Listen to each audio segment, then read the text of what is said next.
All right, gang. Today I've decided to review a knife that was given to me as a gift by one of the subscribers, YouTube Punk. Thank you, YouTube Punk.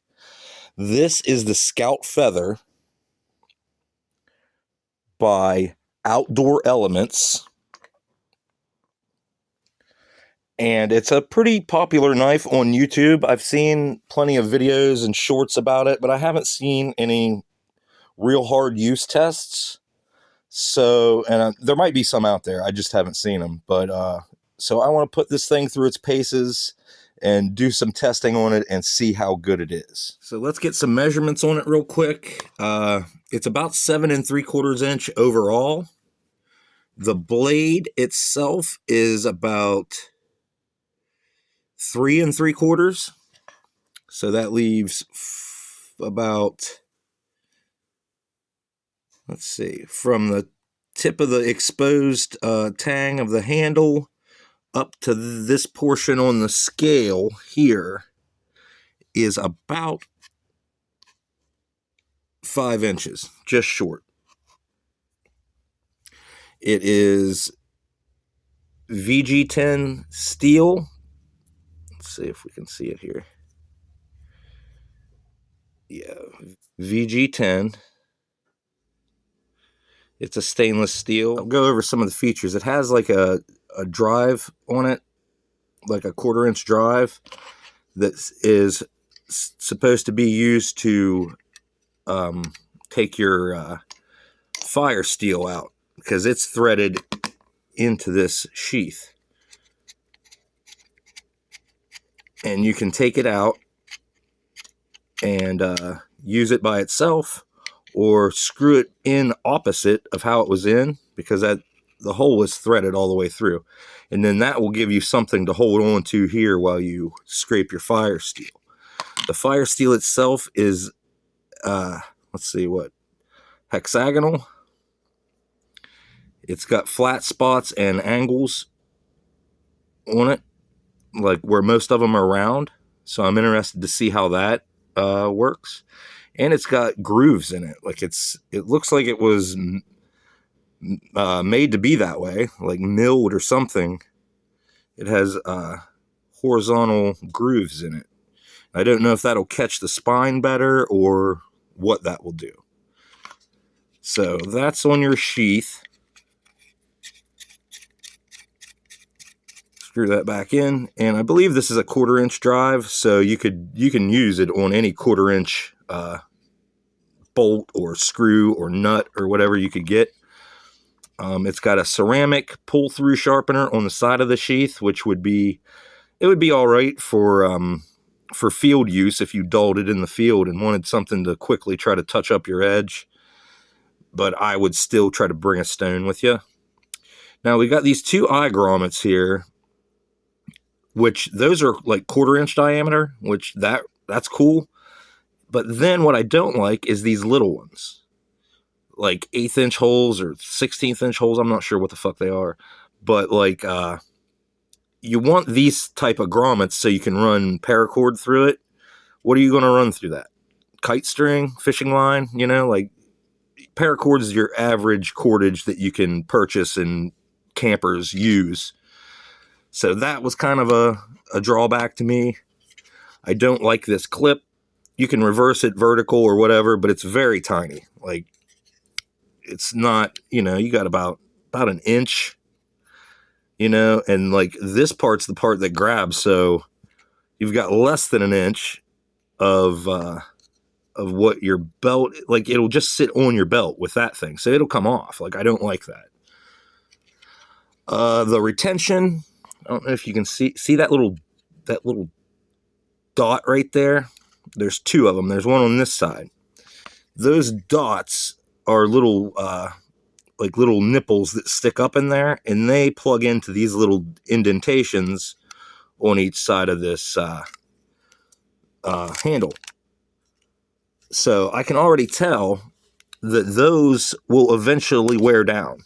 Those little nubs inside there will eventually wear down, and you won't have any retention of this thing.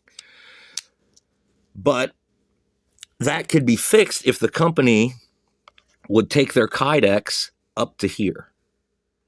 Because the idea of using Kydex, if you take it up over this and then pinch that down in a little bit, that'll make your, and then have it up over, that will make your retention. You wouldn't have to do the extra whatever the fuck to get those little dots, those little nipples in there and then mill them into there. Like, you could just do your Kydex better. And it would be more efficient, and then put your, the reason you want these size holes also is because there is no fucking mounting hardware that's going to go through those to put a pocket clip on it. So the best you could do is drill them out all the way, put these kind of grommets back through them if you had them, but it wouldn't be worth all that. So that's kind of a complaint. That's my list of complaints for pretty much for it now, because I haven't used it, but those are problems I see. Now, I haven't sharpened it since I received it, so let's see. And I haven't used it either. I wanted to save it for a video.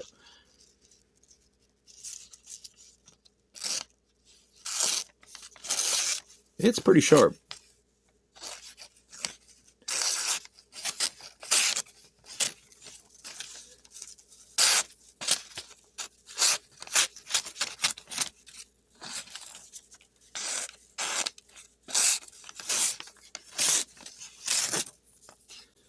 Not bad. Not bad. I don't know if I mentioned it. This particular knife of theirs is made in China. This will be the first Chinese knife that I have ever reviewed on my channel. And I'm honestly quite curious to see how it performs. Because, yeah, it may influence some of my purchases in the future. So, yeah, I'll see you guys outside.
All right, gang.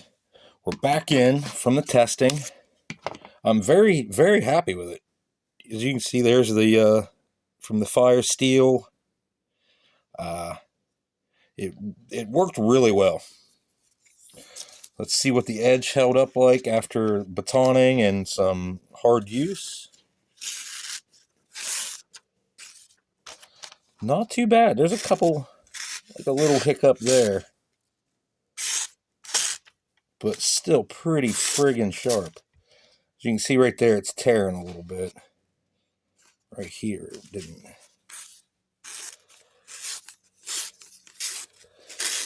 And that's just push cutting. Push cutting, it tears a little bit. Like this, if I just push, oh shit, camera about fell down.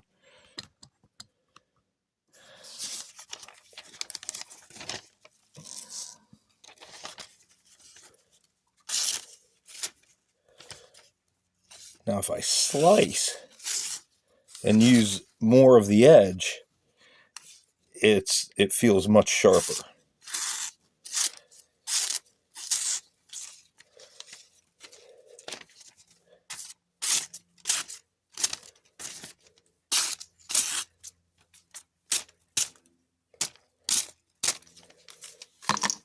All right, gang. My overall review of this knife is it's a really good knife. It surprised me.